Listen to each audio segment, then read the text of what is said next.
The billionaire rushed into his house, unannounced on Christmas Day. His coat was still on when the Don't front say a door word. clicked shut behind him. I'm He took serious. 2 Be steps quiet. forward. What is Then this? suddenly, someone ran at him. A hand clamped over his mouth. His breath stopped. His body slammed backward into the dark. "Don't make a sound," a woman whispered, shaking. "Please."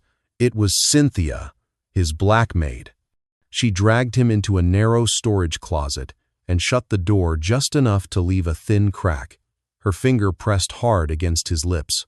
Raphael could hear his own heart pounding in his ears. Footsteps moved across the marble floor. Slow, careless, close. Through the crack, Raphael saw his wife step into view, then his younger brother. They stood inches apart, laughing softly, relaxed, like nothing in the world was wrong. "He should be gone by now," his brother said. His wife sighed, irritated. "I doubled the dose in his green juice this morning." Raphael's legs nearly gave out. The dizziness, the weakness, the sickness he had ignored, all made sense in that instant. Christmas was not a surprise. It was the final day. Cynthia tightened her grip on his wrist. Her eyes locked on his, filled with fear and certainty. "If you walk out there," she whispered, "you won't make it to tonight." And just like that, Raphael realized the most dangerous place in the world was his own home, and the only person trying to save him was the woman he barely noticed. Christmas Day in Houston, Texas, was supposed to be easy for Raphael Justin. He wanted one calm hour at home before the phone started again. So he left his office early, drove straight to the mansion, and told no one. No call, no text, no warning. He wanted to surprise his wife, Lauren, and prove he could do normal things. The gate opened. The yard lights were on, the tree lights on the windows too, but the house felt too quiet. Raphael grabbed a small gift bag and walked fast to the front door. He pictured Lauren smiling, maybe teasing him for coming home without notice. He unlocked the door and stepped inside. The smell was wrong. Not food, not candles. It was a strong, clean smell mixed with something bitter, like medicine that had spilled and dried. Raphael stood still, listening. No music, no voices, no kitchen noise. He took 2 steps into the hall. Someone ran at him from the side. A hand clamped over his mouth, tight. A second hand grabbed his wrist and yanked him back into the dark. The gift bag dropped. Raphael tried to shout, but his voice died under the palm. "Sir, please," a woman whispered, shaking. "Do not make a sound." Raphael knew the voice. Cynthia, his black maid.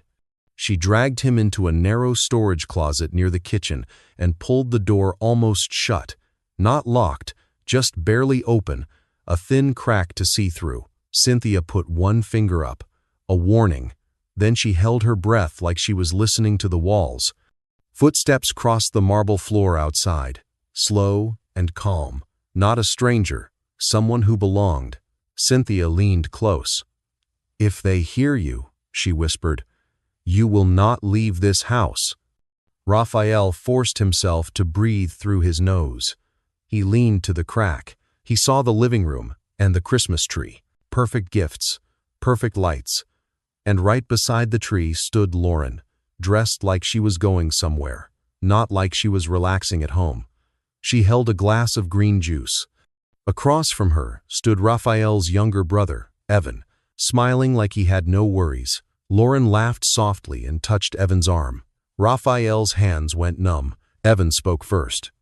"He is still standing," he said. "How is he still standing?" Lauren's voice stayed calm. "I doubled the dose," she replied. "This morning, in his green juice." Evan let out a small laugh. "And he still went to work." Lauren's face tightened. "Then tonight we'll fix it." The words hit Raphael like a hard slap. Every dizzy spell, every weak morning. The times he had to sit down in his office and pretend he was fine. He had blamed long hours. He had blamed age. He had blamed anything except this. His own wife, his own brother. Cynthia's fingers gripped his wrist, steady and firm. She was telling him, "Stay quiet. Stay alive. Lauren turned toward the kitchen. Raphael pulled back into the closet as her heels clicked closer, then stopped. A drawer opened. Metal clinked. A spoon stirred in glass. Lauren spoke again. Lower now. Cynthia has been watching me. Evan answered, sharp. Then get rid of her. Lauren sighed. After tonight, Cynthia did not blink. Her face showed pain for 1 second, then control, like she had already decided what she would do. Lauren walked away. The footsteps faded. Raphael leaned against the shelf, trying to keep his legs steady. Cynthia waited, listening until the house went quiet again. Then she opened the door and motioned. They slipped into the back hallway, the one staff used. Raphael's throat was dry. Cynthia, he whispered, why are you doing this? She did not waste time.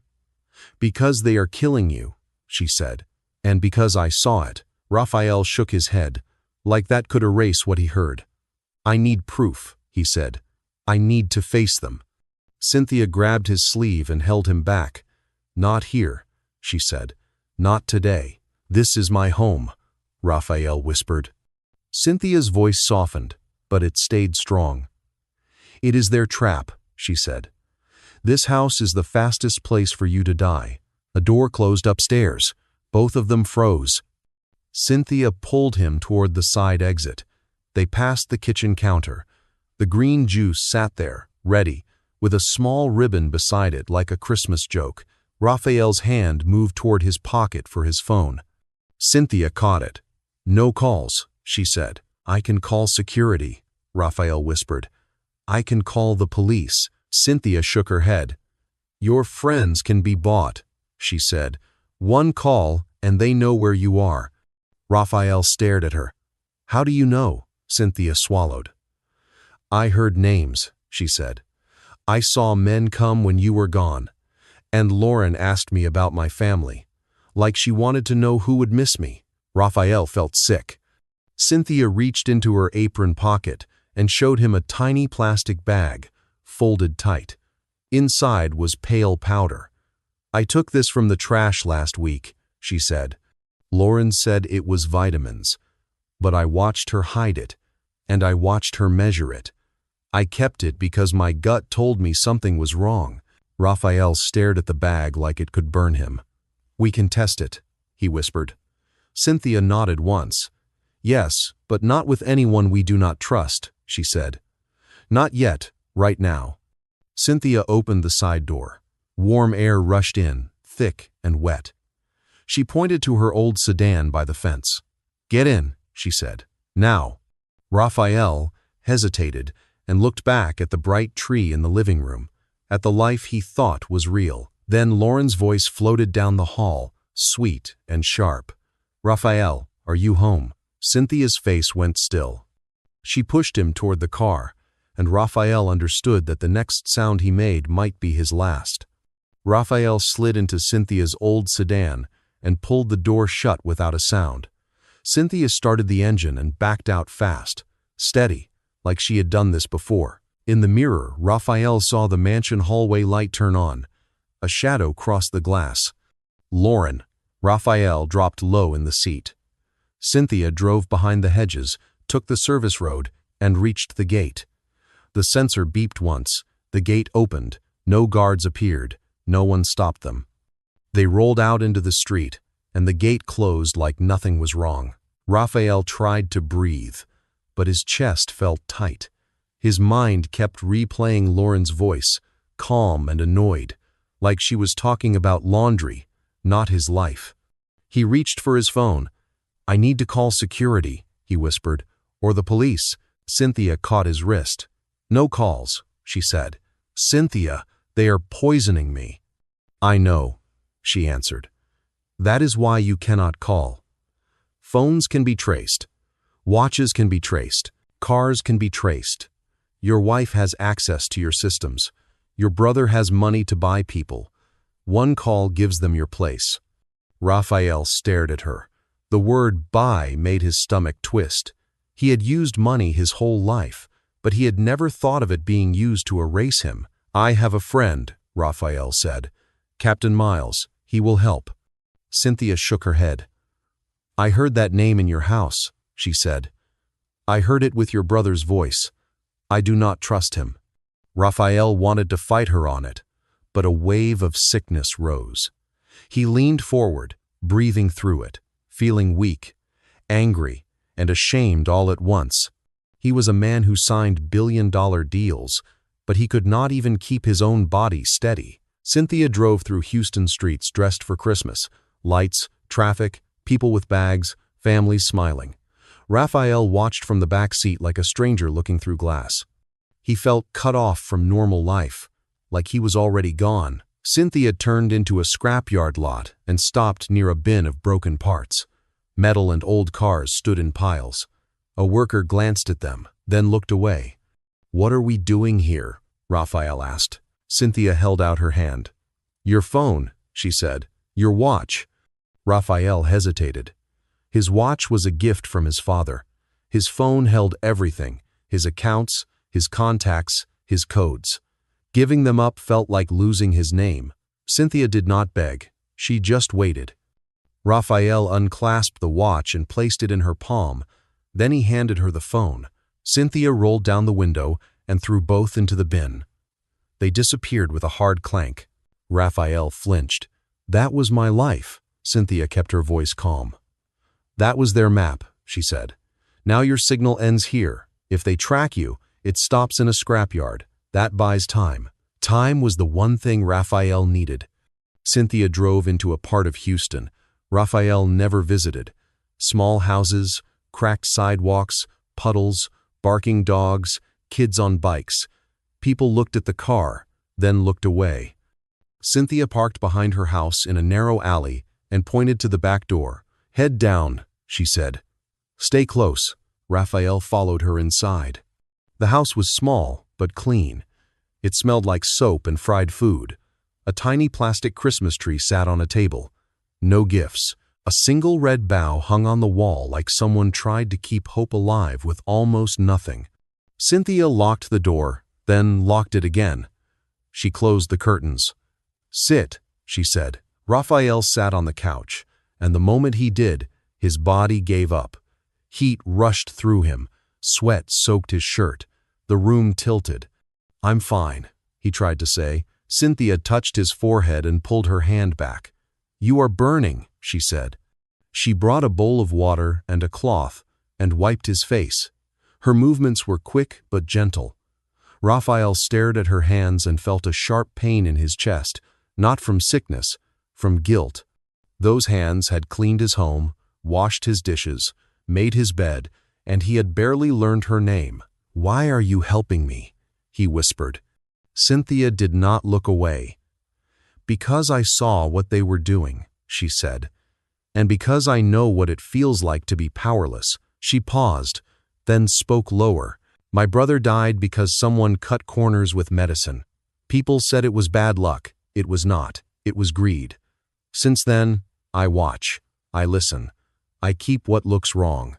Raphael remembered the small bag of powder Cynthia had shown him. He believed her. He also believed something worse, that Lauren had planned this for a long time. He tried to sit up. We need proof, he said. We need to expose them. We will, Cynthia said. But first you live. A knock hit the front door. Raphael froze.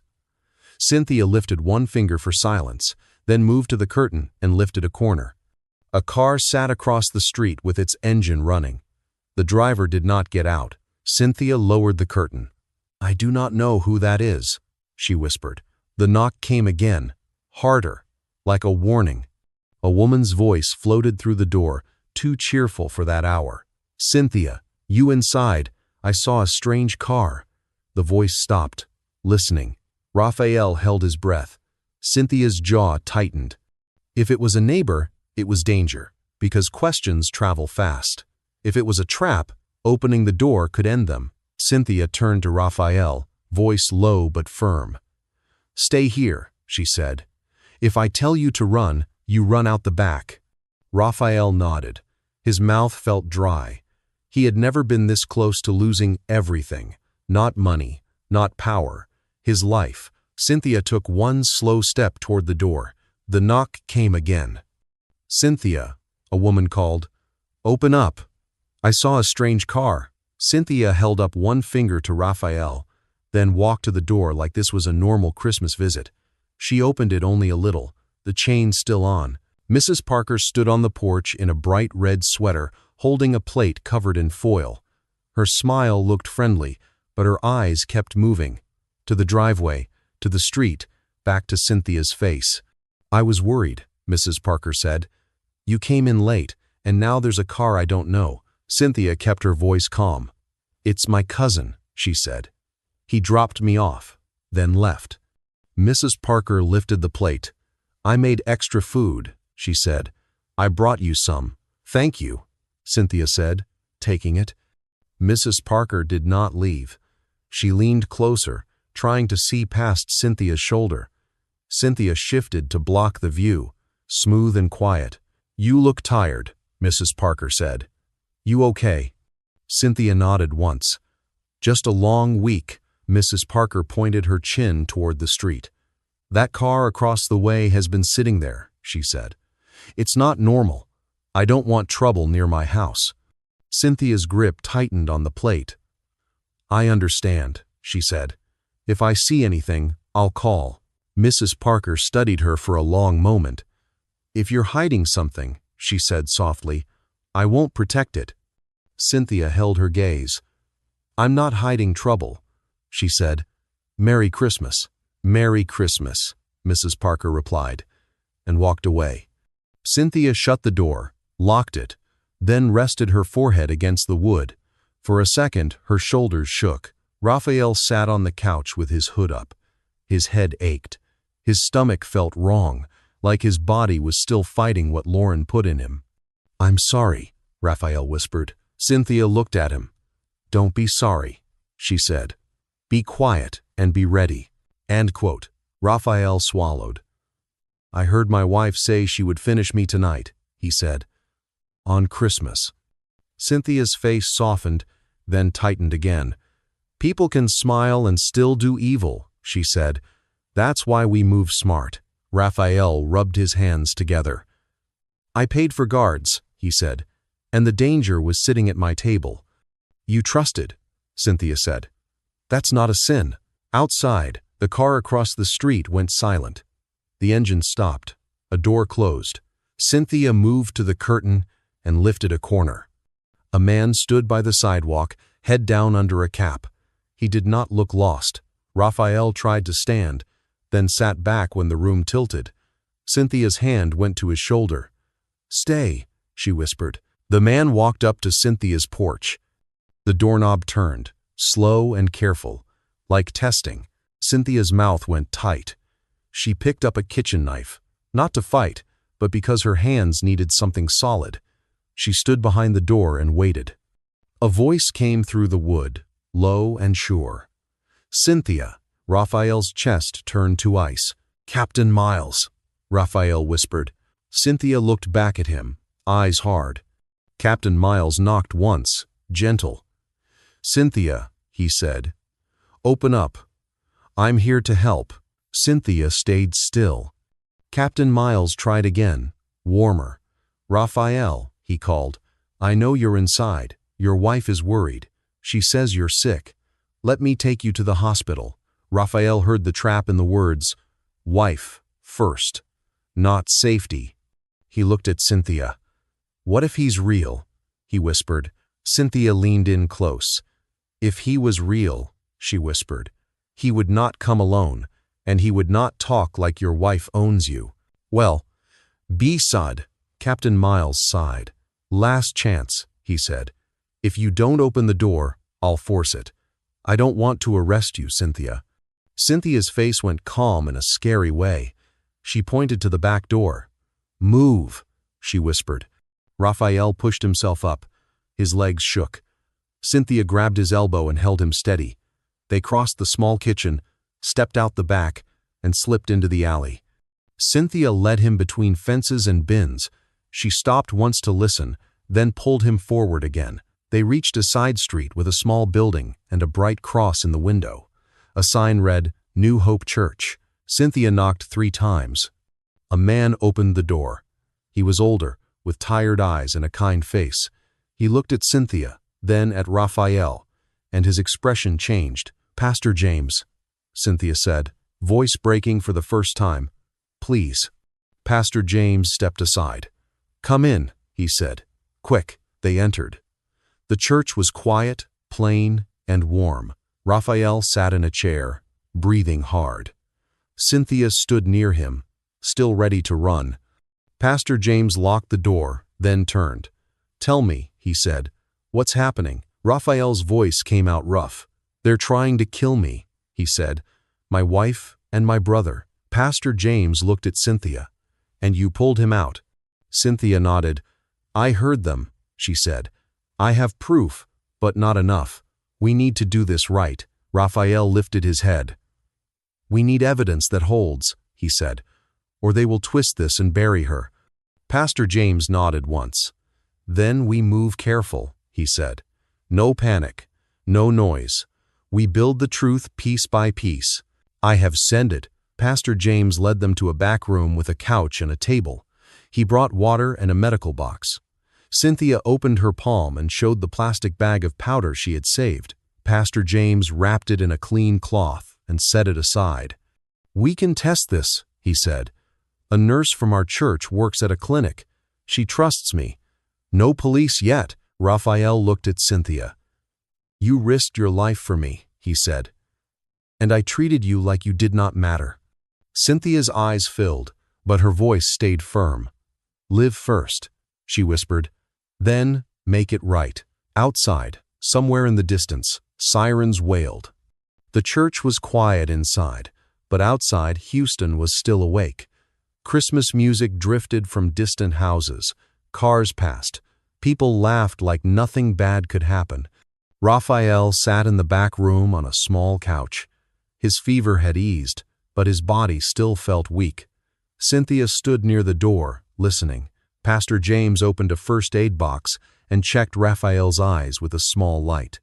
"You need a doctor," Pastor James said. "Not a hospital," Raphael replied. "If Lauren paid Captain Miles, a hospital is not safe." Pastor James nodded. "Then we use someone we trust," he said. He made one call, short and quiet. When he ended it, he looked at Cynthia. "Nurse Kayla is coming," he said. "She works at a clinic. She won't talk." Cynthia glanced at the powder on the table. "We also need proof from the house," she said. "Words won't save you." Raphael stared at the bag. "Lauren will act like I'm confused," he said. "She will blame Cynthia." Pastor James leaned forward. "Then we give the world something they cannot deny," he said. A heavy knock hit the front door of the church. Another knock came, slower. A man's voice followed. "Pastor James, it's Captain Miles." Raphael felt his mouth go dry. Cynthia's hand moved toward the back exit, but Pastor James raised his palm. "Stay," he whispered. "If you run, he knows." Pastor James walked to the front and opened the door. "Captain," he said, "Merry Christmas." "Merry Christmas," Captain Miles answered, but his tone was hard. "I need to look inside." "Why?" Pastor James asked. "A woman called," Captain Miles said. "She said a suspicious man is hiding here. A missing husband." Pastor James stood still. "This is a church," he said. "Do you have a warrant?" Captain Miles gave a tight smile. "Pastor, don't make this hard," he said. "His wife is scared. He needs help." Pastor James spoke slow. "A scared wife is not a warrant," he said. "If you want to search, bring papers." Silence hung between them. Captain Miles leaned closer. "If you are hiding him, you are risking your life," he said. Pastor James did not move. "I know what risk looks like," he replied. "Today it is on my steps." Captain Miles stared, then backed away. "This is not done," he said. Pastor James locked the door and returned to the hall. "He is fishing," he said. "Lauren sent him." Raphael stepped out from behind the wall. "So she already started a story," Raphael said. Cynthia's voice stayed low. "She will say you ran off," she said. "Anything that buys her time." A soft knock came at the side door. Cynthia checked through the window.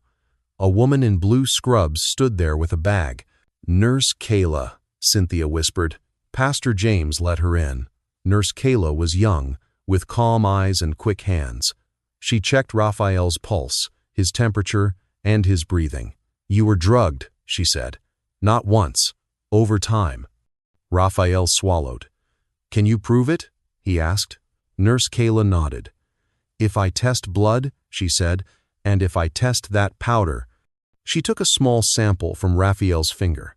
Then she sealed a tiny amount of powder in a vial. "I'll take these to my clinic," she said. "Quick tests. Not perfect, but enough." "How long?" Raphael asked. 2 hours, she said. "Stay here. Don't move." When she left, Cynthia sat for the first time. Her shoulders dropped. Raphael looked at her. "You saved me," he said. Cynthia stared at the floor. "I did what was right," she said. Raphael's voice cracked.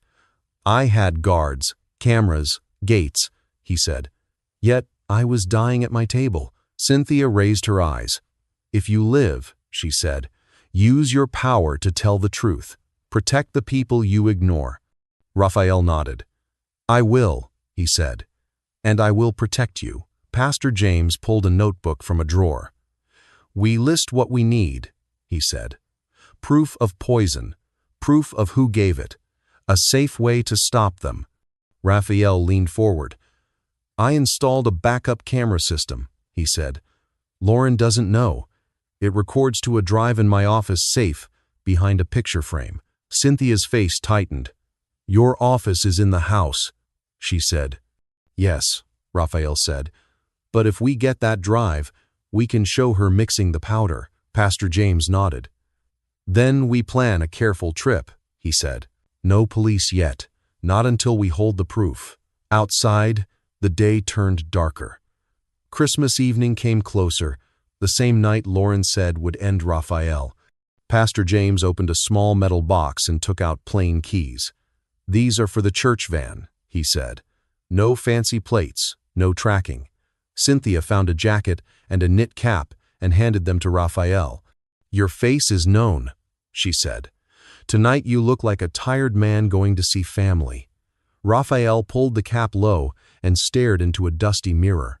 He looked smaller, almost ordinary, and that scared him more than he expected. He pictured his office, the safe behind the picture frame, the narrow hall that creaked near the stairs. He remembered where the cameras stopped. Cynthia watched him, then squeezed his hand once. "We move quiet," she said, "and we do not separate." Nurse Kayla called. Pastor James put the phone on speaker. "It's poison," Nurse Kayla said. "It matches the powder. Small doses over time. A double dose could stop his heart." Raphael closed his eyes. Cynthia pressed her hand to her mouth. Nurse Kayla continued. "If they think he's alive, they will move fast," she said. "Do not give them time." Pastor James looked at Raphael. "We go for the drive tonight," he said, "while they still believe their plan is working." Raphael stood. His legs shook once, then held. He looked at Cynthia. "We go together," he said. "We come back with the truth." The church van rolled through Houston on Christmas night. Pastor James drove. Cynthia watched the mirrors. Raphael stayed low in the back, cap down, trying to stay steady. They reached the street near the mansion. Tree lights glowed in the windows like nothing was wrong. Pastor James parked a block away. A car slowed near the corner. Headlights swept across them once, then moved on. Raphael felt his breath catch. Cynthia guided him behind a parked truck until the street went quiet again. Only then did they step out. Cynthia spoke low. "No talking. Move fast." They used the side path to the service gate. Cynthia entered the code. The gate beeped and opened. Inside, soft music played, the kind meant to calm people. Raphael felt sick at the thought. He followed Cynthia through the staff corridor, away from the main rooms. They paused at the kitchen corner. Voices carried. Lauren said, He always comes down for dinner, Evan replied. Or he's already down. Cynthia pulled Raphael on. At Raphael's office door, he unlocked it with a key hidden in his shoe. Inside, his wedding photo hung above the desk. He did not look at it. He lifted the frame, found the hidden panel, and opened the safe with shaking fingers. His legs felt weak as he crossed the room. For weeks he had blamed work for the sickness, but now he could feel the poison still sitting in him like a slow fire. He opened a drawer, and his fingers brushed a small card Cynthia once left on his desk. "Merry Christmas, thank you." He had dropped it there and forgotten it. Shame rose in his throat. Cynthia stood in the doorway, shoulders squared, eyes scanning for danger. Raphael understood he was alive, because she noticed what he refused to see, and she chose courage. He grabbed the backup drive and pressed it into Cynthia's hand. "If they search me, they find it," he whispered. Cynthia slid it into her pocket. A floorboard creaked outside. They froze. A key turned. Cynthia pulled Raphael behind the curtain by the window. They held still. The door opened. Evan walked in. Lauren followed, holding a glass of green juice. Evan searched the desk drawers, fast. "The captain went to the church," he said. The pastor blocked him. Lauren's voice was tight. "Then, Raphael is alive." Evan's jaw clenched. "Then we finish it at the charity dinner. Cameras everywhere. We act worried. We say he's confused. We get him into a hospital bed." Lauren nodded. "Tonight," she said. "No mistakes." She looked around the room. "Cynthia has been acting strange." Evan scoffed. "Cynthia is nothing." Raphael's fists tightened. Cynthia stayed calm. They left. The door shut. Cynthia waited, then whispered, "Now." They slipped out through the corridor and back to the service gate. The van was running before they reached it. The charity dinner was downtown at a hotel ballroom dressed for Christmas. They entered through a side staff door. Nurse Kayla waited with a small laptop. Raphael handed her the drive. She plugged it in and clicked a file. Video appeared. Lauren in the kitchen, measuring pale powder into a glass. Evan beside her. Lauren stirring, smiling, carrying the drink away. Raphael's throat burned. "That's proof," he said. Kayla nodded. "It matches what's in your blood," she said. Pastor James said, "No local police." Kayla made one call. A federal agent arrived and watched the clip twice. Her face stayed hard. "This is attempted murder," she said. Raphael pointed to Cynthia. "She saved me," he said. "Protect her." The agent nodded. "We will. Are you ready to face them?" Raphael took one slow breath. "Yes." Agents moved into place. Behind the ballroom curtain, Raphael heard Lauren speaking on the microphone, sweet and smooth, wishing everyone Merry Christmas. Cynthia touched his arm. "Stay close," she whispered. Raphael stepped into the ballroom. The room went quiet in waves. Heads turned. Someone dropped a glass. Lauren's smile froze. Evan stepped back. Lauren hurried down from the stage, hands open like a loving wife. "Raphael," she said, "where have you been?" Raphael kept his voice calm. "You were not scared," he said. "You were angry I was still alive." Lauren's mouth opened, then closed. The federal agent stepped forward. "Lauren Justin, you are under arrest." Cuffs clicked. Evan tried to disappear into the crowd, but another agent caught him. "Evan Justin, you are under arrest." Evan shouted, "This is a lie." Raphael faced the guests. "It's not a lie," he said. "They poisoned me. I have the video. Cynthia heard them plan it. Cynthia pulled me out before they finished it." Phones lifted. Cameras recorded. Lauren's eyes flashed with hate, then fear, as she was led away. Raphael turned to Cynthia and held her hand where people could see. "I owe my life to her," he said. "She did not do it for money. She did it because it was right." Cynthia's eyes filled.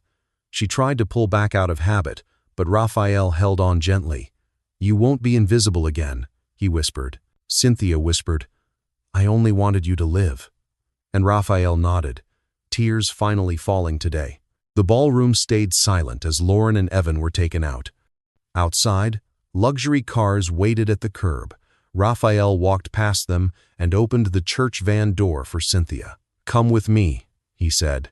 "Not to work, to live." Cynthia looked at him, then nodded and climbed in. In the van, Raphael kept staring at Cynthia's hands in her lap. They were worn, but steady. "I'm sorry," he said, voice low. "I treated you like you did not matter." Cynthia did not smile. "Fix it with what you do next," she said. Pastor James nodded. "Truth first," he said, then healing. The van drove into the night, away from the mansion, away from the lie, toward a life built on truth. Dear viewers, this story is not just about a billionaire and a maid. It is about life, trust, and the kind of courage that shows up when you least expect it. Raphael Justin had money, power, and a big house, yet none of that could save him when betrayal came from the people closest to him. Cynthia had no wealth, no guards, no influence, yet she had something stronger, a clean heart, sharp eyes, and the courage to protect a life even when it put her own life at risk. Sometimes the people you overlook are the ones God uses to rescue you. Sometimes the person you call staff is the only one who will stand when everyone else is smiling and planning your fall. And sometimes, Christmas is not about gifts. It is about a second chance and the truth that sets you free. Now, we want to hear from you. Please comment where you are watching from and tell us what you learned from this story. If this story touched your heart, please like this video, subscribe to the channel, and share it with someone who needs this message today. And if you want more stories from us, comment "more stories," and you will be the first to get the next emotional stories. Before you go, answer these 3 questions in the comments. 1. If you were Raphael, who would you trust when everything starts to feel wrong? 2. Do you think Cynthia should stay close to Raphael after what happened? Or should she move on with her life? 3. What is one lesson this story taught you about loyalty and the people we ignore every day?